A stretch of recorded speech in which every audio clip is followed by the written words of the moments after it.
The Galactic Council chamber fell silent as the holographic display flickered to life. 12 alien species, each representing vast interstellar empires, leaned forward in their specialized seating arrangements. At the center of the projection stood two humans, a young woman with fierce determination in her eyes and a man whose calm demeanor barely concealed his strategic brilliance. "Counselors," Mia Chen's voice rang clear through the universal translator. "You gave us 72 hours to surrender Earth. We're here to decline your generous offer." Ambassador Krex Theta's tentacles writhed in amusement. The Zephyrian had conquered 43 systems, and these primitive humans thought they could resist? "Little apes," he gurgled. "You have no fleet, no plasma weapons, no quantum shields. What could you possibly—" Leo Martinez stepped forward, tapping his datapad. The hologram shifted, displaying Earth's moon. "You're right. We don't have any of those things, and what we do have is approximately 7.5 billion very creative, very angry humans who really don't like being told what to do." The display zoomed in, revealing massive structures carved into the lunar surface. Mia smiled as gasps echoed through the chamber. "Meet Project Slingshot. Turns out when you threaten our home, we get innovative." "Impossible," breathed Counselor Vix of the Etherian hegemony. "Those are mass drivers? Railguns, actually," Leo corrected pleasantly. "See, while you were sending your ultimatum, every nation on Earth united. First time in history, by the way. We repurposed our entire global manufacturing base. Turns out, humans are really good at building things when properly motivated." The hologram expanded, showing thousands of installations across the moon's surface, each one aimed at different points in space. Mia's expression hardened.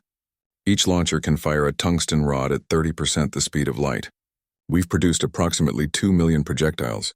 But you're bluffing." Counselor Zekmar's crystalline form pulsed with agitation. "You couldn't possibly know the locations of our fleet formations." Leo's grin widened. "About that. You know those primitive radio signals you've been intercepting from Earth for the past century? The ones you dismissed as entertainment broadcasts?" He paused for effect. "We've been mapping your communication networks the entire time. Every signal bounce, every relay station, every fleet movement. We know exactly where you are." The chamber erupted in chaos. Dozen voices, clicks, whistles, and roars demanding answers, hurling accusations. Through it all, Mia and Leo stood calmly, waiting. Silence. The Supreme Counselor's psychic command rippled through the assembly. The ancient being's thousand eyes focused on the human representatives. "You dare threaten the combined might of the Galactic Council with rocks?"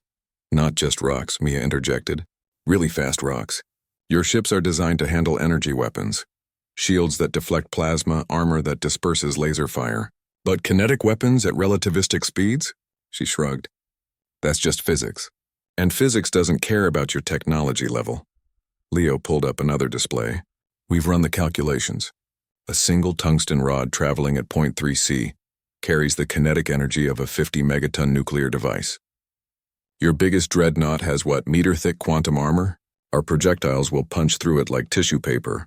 "You're insane," Ambassador Krex Theta sputtered. "You'd start a war you cannot win." "Oh, we know we can't win," Mia admitted cheerfully. "Earth would probably last, 6 months against your combined forces? Maybe 8 if we're lucky."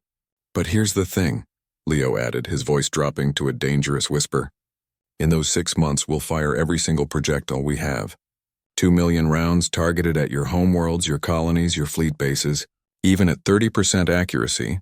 And we're betting on much higher. That's 600,000 relativistic kill vehicles heading your way." The implications hit the Council like a physical blow. The humans weren't threatening to win. They were threatening to take everyone down with them. "You're holding the galaxy hostage," the Supreme Counselor stated, a note of, was that respect? Creeping into its psychic voice. "We prefer mutual assured destruction," Mia said. "It's a human classic. We've been practicing it on ourselves for decades. Turns out it scales up nicely." Counselor Vix floated higher, its gaseous form swirling in distress. "The casualties would be in the trillions." "Yes," Leo agreed simply. "So maybe, just maybe, you might want to reconsider that whole surrender or die ultimatum." The silence stretched for long moments. Finally, Ambassador Krex Theta spoke, his usual arrogance replaced by something like wonder. "You would destroy yourselves to take us with you?" Mia and Leo exchanged glances. Have you studied human history? Mia asked. We've done it before. Battle of Thermopylae, the Alamo, Stalingrad, we're kind of famous for it. Besides, Leo added with a shrug, what have we got to lose? You're threatening to enslave us anyway. At least this way we go out swinging. The Galactic Council members looked at each other, a new understanding dawning. These humans weren't just primitive, they were insane. Beautifully, terrifyingly insane. The Supreme Councilor's mental voice resonated with finality. The Council withdraws its demand for Earth surrender. You will be granted provisional membership pending further evaluation. As the connection terminated, Mia finally allowed herself to relax. Think they bought it? Leo glanced at his datapad where the real specs for Project Slingshot showed far more modest capabilities. Maybe a dozen functional launchers, a few thousand projectiles at best. Doesn't matter. By the time they figure out we were mostly bluffing, we'll have built the real thing. God, I love being human, Mia laughed. Nobody expects the crazy. Back in the council chamber, 12 of the galaxy's most powerful species sat in stunned silence, each coming to the same inevitable conclusion. The humans were absolutely mad, and that, more than any weapon, made them the most dangerous species in the galaxy.